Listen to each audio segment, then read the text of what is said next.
வணக்கம் நண்பர்களே! இன்னைக்கு நம்ம தாய்மாமன் சீரியல் எபிசோட் என்னன்னு பார்க்கலாம் வாங்க. நம்ம பூங்கொடி நெனச்ச மாதிரியே கல்யாணத்த எப்படியாவது நிறுத்தணும் அப்படிங்கிற பிளான்ல ரொம்ப தெளிவா இருக்காங்க. அவங்க பார்த்தீங்கன்னா, எப்படியாவது தன்னோட அப்பாவுக்கு உடம்பு சரியில்லன்னு சொல்லியோ, இல்ல தனக்கே கடைசியில பார்த்தீங்கன்னா, ஒரு விஷத்த குடிச்சு உயிர விட்டாவது இந்த கல்யாணத்த நிறுத்தி மாயாண்டிய அவமானப்படுத்தியே ஆகணும். அதுதான் அவங்களுடைய குறிக்கோள். அப்படி இருக்கும்போது மாயாண்டியோ அது எதுவுமே தெரியாத மாதிரி, தன்னோட மகனுக்கும் மருமகளுக்கும் ஒரு அழகான ஃபோட்டோ ஷூட் ரெடி பண்றாருங்க. அந்த ஃபோட்டோ ஷூட்ல பார்த்தீங்கன்னா, டிஃப்ரெண்ட் டிஃப்ரெண்ட் ரோல்ஸ்ல 2 பேருமே ஃபோட்டோக்கு போஸ் குடுத்து, அவ்வளோ ஒரு அழகா நமக்கு அந்த எபிசோட வந்து நகர்த்தியிருக்கிறாங்க. அது பார்க்கறதுக்கே ரொம்ப அருமையா இருந்தாலுமே, அழகருக்கு மனசுக்குள்ள இவ எப்படி இதுக்கெல்லாம் ஒத்துக்குவா?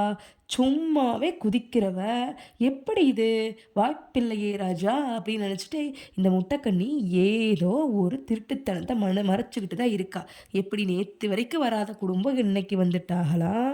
ஃபோட்டோக்கு ரெடினாகலாம். கல்யாணம் பண்ணிக்க சிரிச்ச முகத்தோட இருப்பாகலாம். யாருகிட்ட? எங்க அப்பனுக்கு ஒரு அவமானம் கூட நடக்கறக்கு நான் கண்டிப்பா விடமாட்டேன். அப்படின்னு சொல்லிட்டு, "ஏய் எடி இந்தாடி ஏதாவது பிளான் ஏதாவது வச்சிருக்கியா என்ன?"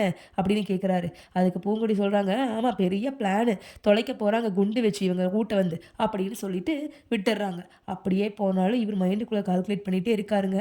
என்ன ஆகும்? எப்படி ஆகும்ன்னு சொல்லிட்டு அத அவங்க அப்பாகிட்டயே கன்வே பண்றாங்க. அப்ப மாயாண்டி சொல்றாரு, "நீ முதல்ல நல்லத நெனச்சா நல்லதே நடக்கும். நீ இந்த மாரி தப்பு தப்பா யோசிக்கிறனால தான் உன் புத்தி தப்பு தப்பா போகுது. அதையெல்லாம் விட்டு போட்டு நம்ம வீட்டுக்கு புது சொந்தங்க வராதவங்க வந்திருக்காங்க. ஒழுங்கா கவனிக்கிற வழிய பாரு." அப்படின்னு சொல்லிட்டு போயிர்றாங்க.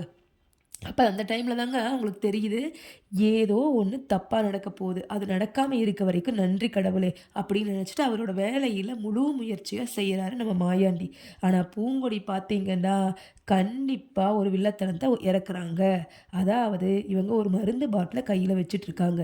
எப்படியாவது கடைசி நிமிஷத்துலயாவது நம்ம கல்யாணம் நடக்கல அப்படிங்கிற பட்சத்துல, இத குடிச்சாவது நான் வந்து என்னோட உசிர விட்டுருவேன். அப்படிங்கிறதுல தெளிவா இருக்காங்க.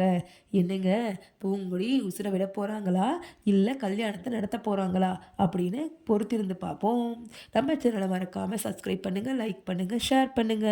பாய்.